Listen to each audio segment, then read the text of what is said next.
Edward is one of the oldest engines on Sodor. He is usually a back engine and shunts freight cars in the yard. One early morning, Thomas was shunting Edward to the steamworks. He had broken down. "Don't worry, Edward.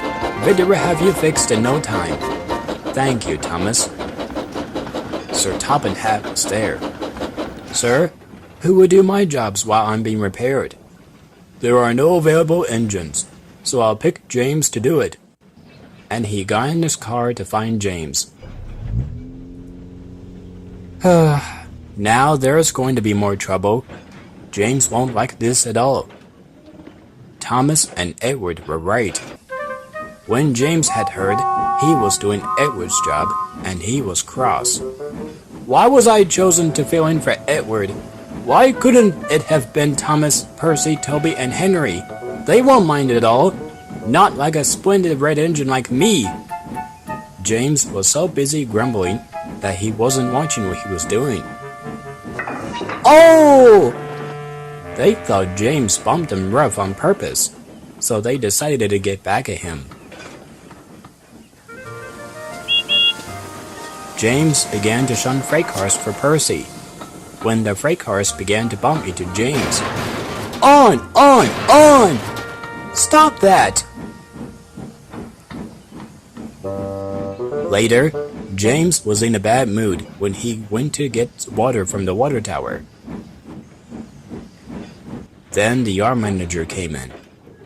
"You must shunt Gordon's express coaches and bring them to him at Nafford Station."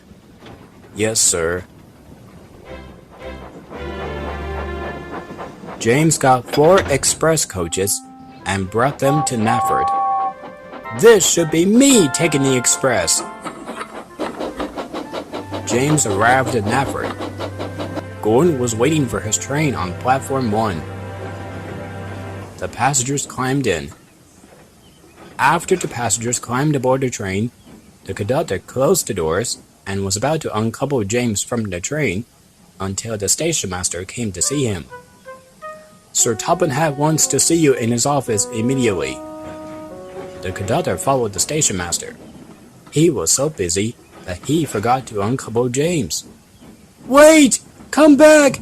You didn't uncouple me!" "Oh no! Gordon, stop!" But Gordon didn't hear James. He blew his whistle and began to leave the station. James braced himself. Gordon started going faster. "Express coming through! I am a very fast engine." His wheels spun faster and faster. Too fast for James. "Whoa!"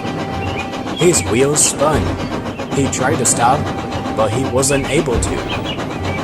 "Help! Help!" Meanwhile, Thomas and Percy were waiting at the signal. They were taking some stone to the Blue Mountain Quarry. "Why is the signal red?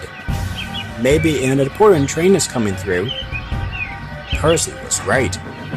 Gordon was coming through.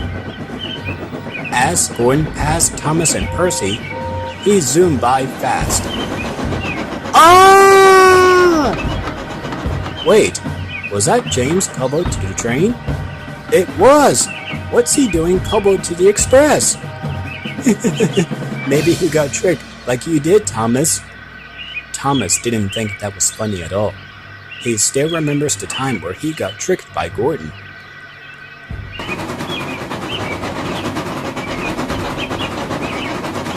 Gordon raced up his hill and down in no time.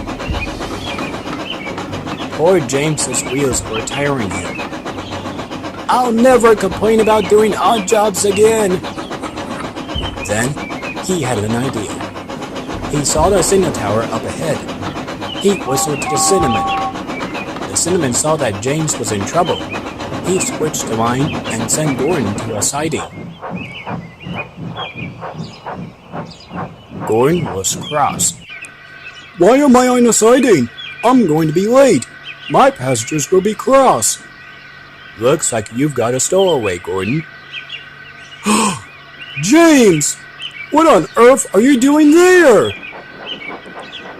Just then, Emily came with Sir Topham Hatt and the conductor. Sir Topham Hatt was cross. James, you have caused confusion and delay. You were supposed to go back to the shunting yards after you brought Gordon his coaches. I'm sorry, sir. When I brought the coaches, the conductor didn't uncouple me from the train, and Gordon left too quickly. Oh my. The conductor uncoupled James. I'll find another engine to work in the yards. Go get some rest, James. You've had quite a ride. Carry on, Gordon.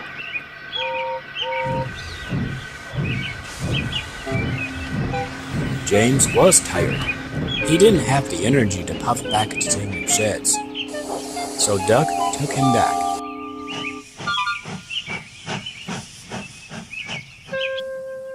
The next morning, Sir Topham Hatt wanted to make it up to James, so he went to see him at Tim Sheds. Edward is back at the shunting yard, and Gordon has to take some visitors to the mainland and can't pull the express. Would you like to take it? James beamed. Oh, yes, sir. Please, sir. So James went to Nafford Station to collect his train. When he left, people were waving and cheering. James blew his whistle. Thank you! He loved to pull the express. It was his favorite job.